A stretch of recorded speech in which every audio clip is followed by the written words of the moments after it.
નમસ્કાર મિત્રો. ગયા ભાગમાં આપણે જોયું કે તળાજાના ધણી એભલવાળાએ કાળિયારના શિંગડેથી 7 વર્ષનો વરસાદ છોડાવી ધરતીની તરસ छिપાવી દીધી. પણ કહેવાય છે ને કે કુદરતના ખેલ અકળ હોય છે.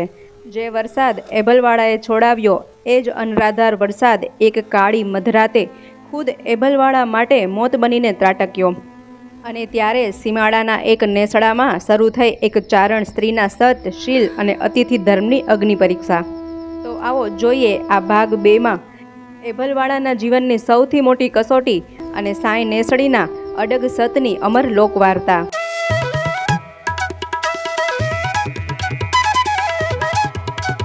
રાતનો સમય હતો. આકાશ જાણે ફાટી પડ્યું હોય એમ અનરાધાર વરસાદ વરસી રહ્યો હતો. ચારે તરફ ઘોર અંધકાર છવાયેલો હતો અને પવનના ભયંકર સુસવાટા વચ્ચે રસ્તો ઓળખવો પણ મુશ્કેલ હતો. આવી વિકટ રાતે એભલવાળાનું શરીર વરસાદમાં આખું ભીંજાઈ ગયું હતું. કપડામાંથી પાણી ટપકતું હતું અને ઠંડી એવી હતી કે શરીરના હાડકાં પણ ધ્રુજી ઉઠે. ચાલતા ચાલતા દૂર એક નાનકડું ઝૂંપડું દેખાયું. સીમાડા પર આવેલું એ નાનું નેસડું જોઈને એભલવાળાને આશાની કિરણ દેખાઈ. તેમણે જેમ તેમ કરી અને ઝૂંપડાના દરવાજા સુધી પહોંચી અને દરવાજો ખખડાવ્યો. અંદર સાંઈ નેસડી એકલી હતી. દરવાજા પર મધરાતે થયેલો ભારે અવાજ સાંભળી અને તે થોડી ગભરાઈ. છતાં ચારણ ઘરની દીકરીના સંસ્કાર તેને ડર કરતાં મોટા હતા. તેણે હિંમત કરી અને દરવાજો ખોલ્યો. દરવાજો ખુલતા જ સામે એક અજાણ્યો પુરુષ વરસાદમાં ભીંજાયેલો અને ઠંડીથી અર્ધમૂર્છિત હાલતમાં પડેલો દેખાયો. ઓળખાણ નહોતી, પણ સાંઈ નેસડીની નસોમાં ચારણીય સંસ્કારોનું લોહી વહેતું હતું. તેમણે તરત જ ઓળખી લીધું કે આ કોઈ સામાન્ય માણસ નથી અને શરણે આવેલા અતિથિના પ્રાણ બચાવવા એ જ દુનિયાનો સૌથી મોટો ધર્મ છે. પરંતુ તે જ સમયે એક સ્ત્રી માટે મોટું ધર્મ સંકટ ઊભું થયું. પારકા પુરુષના પ્રાણ કેવી રીતે બચાવવા? અને પછી સાંઈ નેસડીએ ક્ષણભર પણ વિચાર કર્યો નહીં.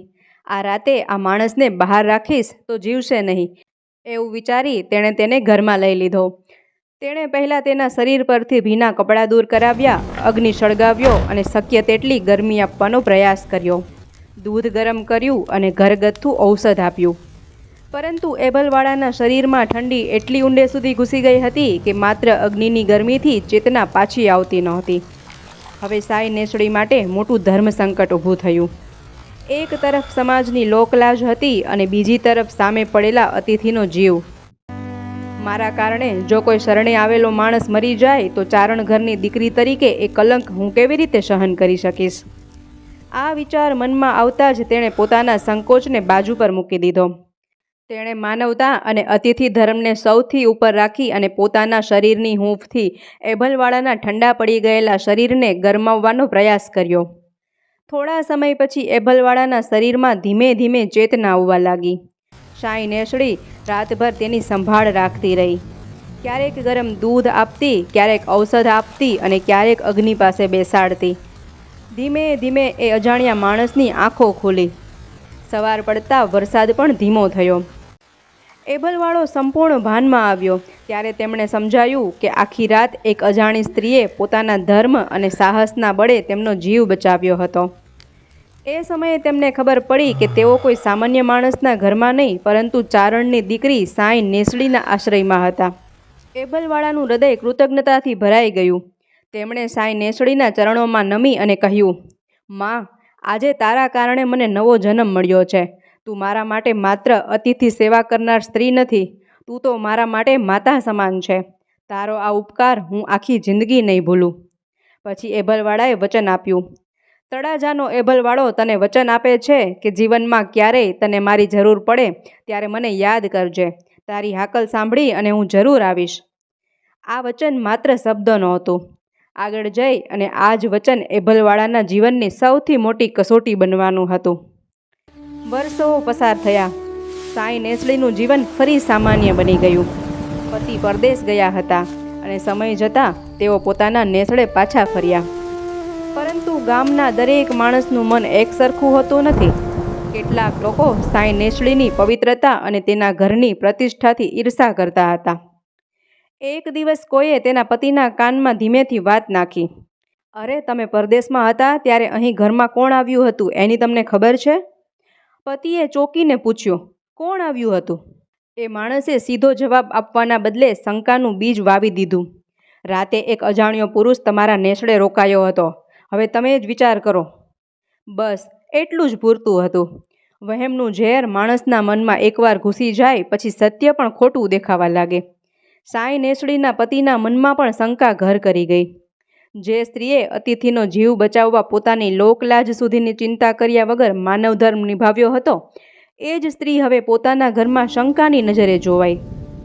પતિ રોજ તેને પ્રશ્નો પૂછવા લાગ્યા. એ રાતે કોણ આવ્યું હતું? તારે તેને ઘરમાં કેમ રાખવો પડ્યો? તું એકલી હતી તો શું થઈ ગયું? સાંઈ નેસડી વારંવાર સત્ય સમજાવતી. એ અજાણ્યો માણસ મૃત્યુના મુખમાં હતો. મેં માત્ર અતિથિ ધર્મ નિભાવ્યો હતો. તેના પ્રાણ બચાવવા સિવાય મારા મનમાં બીજો કોઈ વિચાર નહોતો.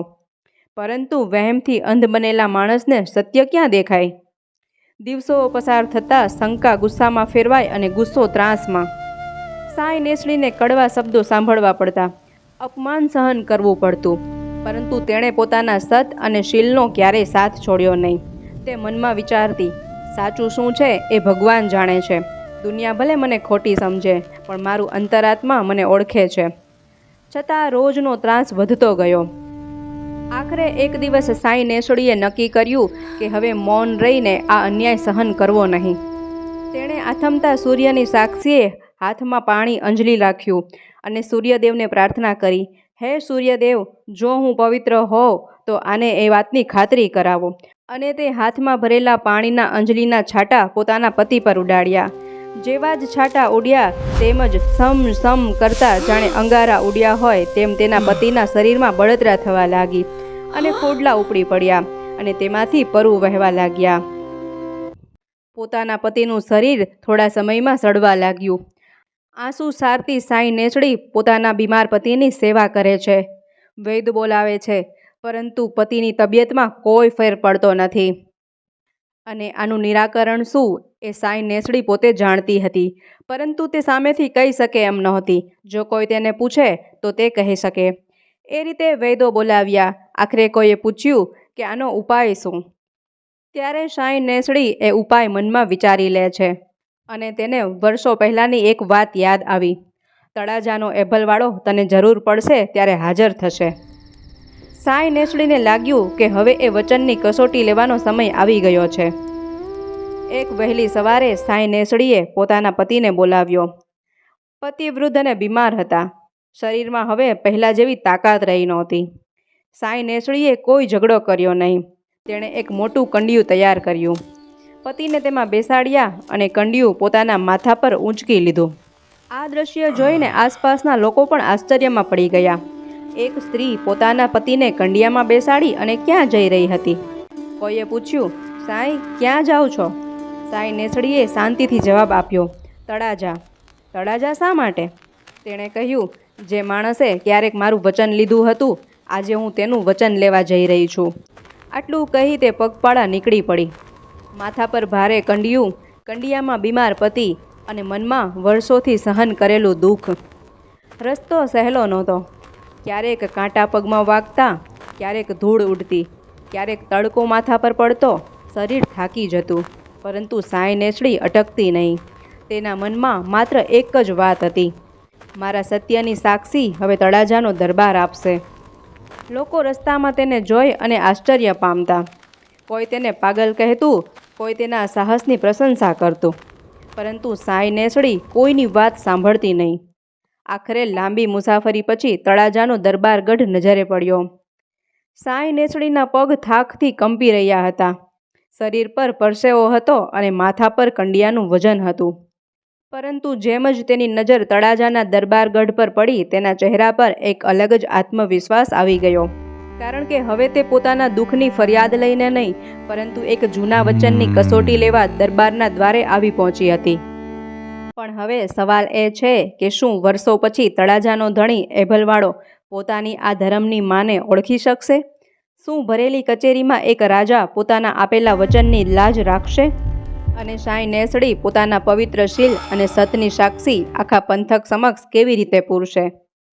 એભલવાળાના જીવનની સૌથી મોટી અગ્નિ પરીક્ષા અને ચારણના સતનો ચમત્કાર જોવા માટે મળીએ આવતા ભાગમાં. તો મિત્રો, મિત્રો તમને આવી જ રસસભર લોકવાર્તાઓ સાંભળવી ગમતી હોય તો અમારી ચેનલને અત્યારે જ સબસ્ક્રાઇબ કરી લેજો. તો ફરી મળીએ વાર્તાના ભાગ 3 સાથે.